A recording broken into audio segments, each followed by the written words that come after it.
And hello good people of the internet, it is I, Tommy Kelly, and this is Adventures in Woo Woo. In this episode I'm going to do another 47's reading because I feel the time is appropriate to do so. But first, someone on the YouTube comments pointed out that I have the angle wrong or something, or I'm too low in the frame or something like that.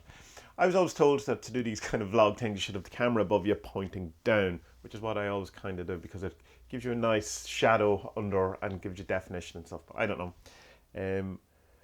So I've brought the camera down a bit more. I am up a bit higher, and we'll see how that goes. I don't really care too much about these things. Once I don't look terrible, I'm okay. But if I can make it a wee bit better, why not do it? So I want to do another reading. And why I want to do it now is because the lockdown here in Ireland was until after this bank holiday. But it seems likely, this is recorded on the Friday on Valspurgisnacht. Or the Thursday, excuse me, before going into the bank holiday weekend. But it seems very likely that it's going to be extended. So my kind of hopefulness that it would start to wind down, I didn't think it was all going to end very quick, but I thought that there might be some sort of leniency or some sort of lessening of the restrictions. And while that is happening in Europe, Poland is opening up schools and pubs and restaurants, and Spain is allowing you to get your hair cut again, and you know, things are opening up. In Ireland, they're just not having any of that at all and say it's far too early to open up anything. But I can definitely feel that in the air that people are going to not adhere to this lockdown, this stage of the lockdown as much as they have on previous ones, given that they're already not doing it. There's plenty of evidence about people just not caring anymore about the thing. And I can, from one point, obviously, I think we should do a bit, all that.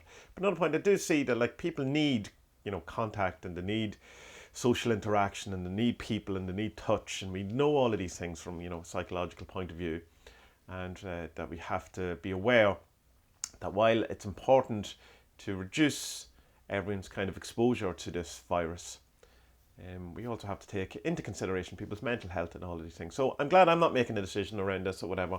I'm certainly not qualified to do it.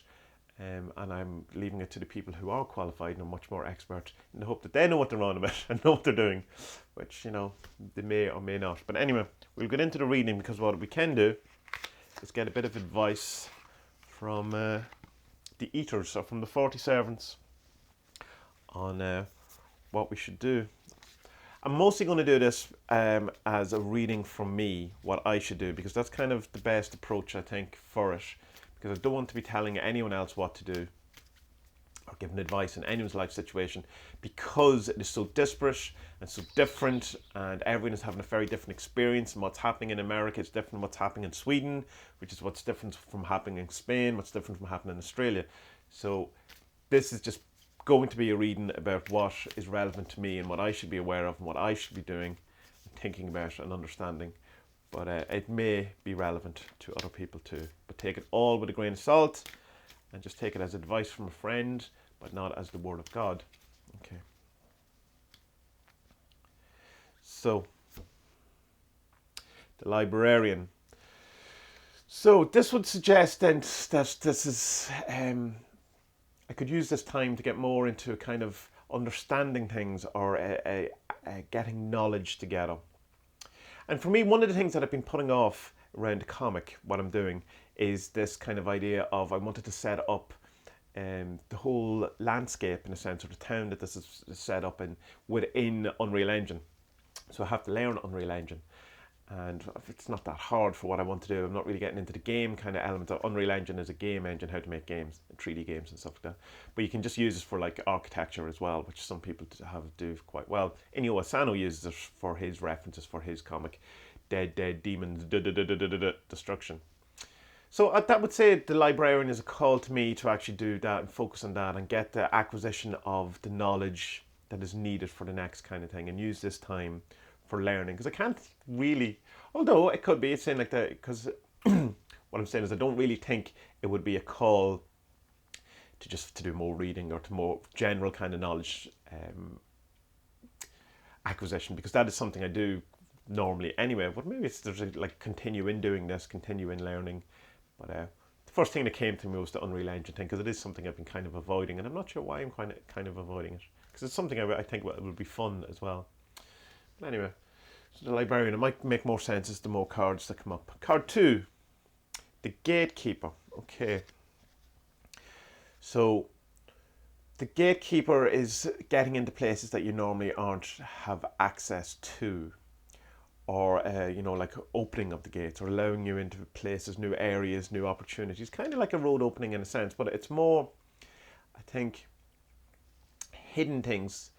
Things that you're kind of possibly more aware of, at least in this situation, that it's allowing you access to things that you're more aware of already. It's getting you into the door that you know is already there, whereas a road opener is more getting you to a door that you didn't know was there, a new opportunity that's completely, in a sense, out of your normal wheelhouse.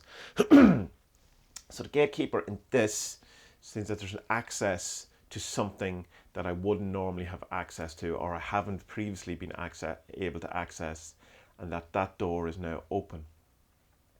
So that's interesting me. So if you're taking that would be the door opens from sort of acquisition of knowledge. So we have the librarian going into the gatekeeper.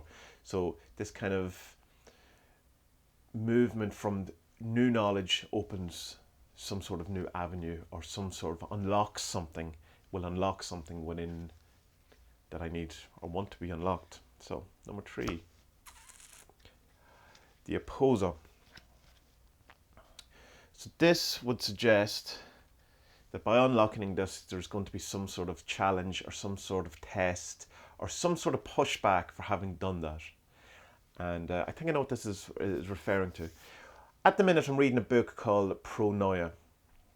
I think I'm pronouncing that right. It's paranoia to change the pro. So Pronoia, yeah. That was sent to me by the wonderful Christopher Moore. And I'm really finding that it's changing an awful lot of how I approach things. And one of the things that have become really obvious is, and I've talked about this before, is that any kind of assertiveness of positiveness is immediately opposed, particularly online, and not necessarily like in normal day-to-day situations. Just I have less of them now, so most of my kind of interaction with the world is online. But there's this insistence of that being positive is naive, or that it's somehow false. It's a bad way to look at the world, because that's not really how the world is, and that cynicism is a kind of collated with intelligence, and kind of feeling that the world is shit and people are shit is seen as a realistic view. And so the librarians, maybe not about the Unreal Engine, although I do need to do that. The librarian would suggest that reading this book is going to open up the gate, open up the thing to a new kind of thing, but be aware that that's going to lead to opposition. And not necessarily in that like people are going to come and beat me up, or give out to me or whatever. It's just that if you tend to try and want to change, like in a reality transurfing point of view, if you want to try to leave the influence of a pendulum, a lot of your relationships and a lot of your interactions and stuff like that are going to be affected, and are going to want you to not change, because the dynamic of the relationship wants to remain in stasis. And in reality transurfing, there is this kind of idea of balancing forces, that when something changes, there is a sense that nature or the universe or society or people try to balance it, to keep everything in the same way. And so this kind of outlier thing, or the person who tries to remove himself from something is opposed. So I think that's kind of what it's relying on, is just to be aware. I don't think it's like some sort of new opposition is going to come in, or there's going to be some sort of new huge challenge or something bad or any of that kind of thing. It's just that to be aware of that, the thing that I'm reading, the thing that I'm working on, which is this cultivation of a more positive attitude and a happier existence. Given, it's not that it's like kind of saying that, just look, and the world is now brilliant. It's given that the world isn't brilliant, isn't perfect, isn't necessarily how I want it to be, isn't always going my way, but still, rather than falling apart or feeling negative towards, which is my default kind of setting, or feeling defeated, or feeling hard done by, or feeling any of these type of things, feeling doom and gloom, feeling that, people are shit, I am shit, life is shit, everything's falling apart, the apocalypse is coming. While evaluating and seeing that and being aware of all of these things, choosing to be positive, grateful and appreciative anyway. By doing that, given that I have a book, a manual, Pronoia, Rob Bresney wrote it, that will unlock a key to something important, something that I was aware of, or something that I'm trying to access, something that I'm trying to do, which I assume is a happy life, or an increase in my magical outlook, an increase in my creativity, an increase in those things that I think I haven't full access to. But by doing that, then there will be an opposition, and I'm already aware of the opposition. But there might be different oppositions that I'm not fully aware of. And just to understand that opening new doors and trying to remove yourself from certain pendulums, or trying to remove certain influences, will cause an opposition in some way. But I think overall it'll probably be worth it. I could probably do another card to see the outcome, but I prefer not to know, because it's the journey. It's the journey, man. It's the journey, what it's all about. So if we were to take that for a more general reading, and not just for me, to make it a bit more useful to you good people who are watching it, I would say just look at what you're learning, what you're interacting, what you're doing, what's around you that you can, what sort of knowledge and what thing can you learn from this situation that will hopefully open a door, open a key, open some sort of switch in your brain to allow you a new insight or something new into your life.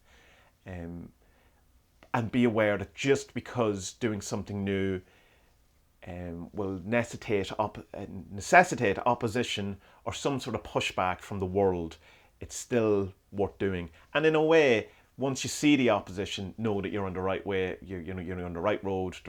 You're doing the right thing, because that's the signal that you're leaving your old thoughts behind you, your old ways of doing things, your old kind of habits and default settings, and you're engaging with the new, because there is that bit of a pushback. So yeah, that's I think that's good. It's good advice for me. I'm going to take it on board and walk into the future happier. Not an awful lot, I suppose, around the general kind of pandemic lockdown thing, but as I said, I was more kind of a personal reading on this, and we'll see how it goes. I found the first two readings I did extremely helpful, and the last one in particular allowed me to keep focus in what I was doing, even though there was this sense of depletion going on, as we talked about in the other video. And I suppose it has to be kind of bear in mind that the lockdown was always going to go on an awful lot longer than was ever going to be fun, no matter who you are. Because it's kind of like that thing, when you're waiting on a plane and it's constantly being delayed, and you're kind of okay in good spirits for a while and get used to it, and then it's delayed and you go, oh, this is terrible. Then it's delayed one more time and you go, right, okay, I can take it. I can take no more. And then it gets delayed one more time. And then it's as if you have to get to the point where it's no more fun, where you're completely depleted, where your kind of sense of self or sense of joy or fun or whatever is completely taken away. So probably there was a bit of an element of a warning towards that in the last reading too. But given that it came with the balancer and the healer, means that it wasn't all a bad thing. It's just that there was a depletion, and to be aware of burnout. And I definitely did feel it, and I did work on it. And the first one, which was to elevate yourself above the noise and trust yourself, also held me in good stead. So I think these readings are good for me. Whether you agree or not is totally up to you, but I'm finding them very helpful. So I'd be interested to hear what kind of readings you're doing, if you are doing any kind of readings, or what your kind of sense of where we are now, and what you're going to look forward to, or what you're going to do going into the next couple of weeks. So good people of the internet, not sure how helpful this one is, but it's helpful for me, and I appreciate you hanging around, allowing me to do these readings, and hopefully they're in some way helpful to you. But if not, I'll talk to you tomorrow, and may our best days be ahead.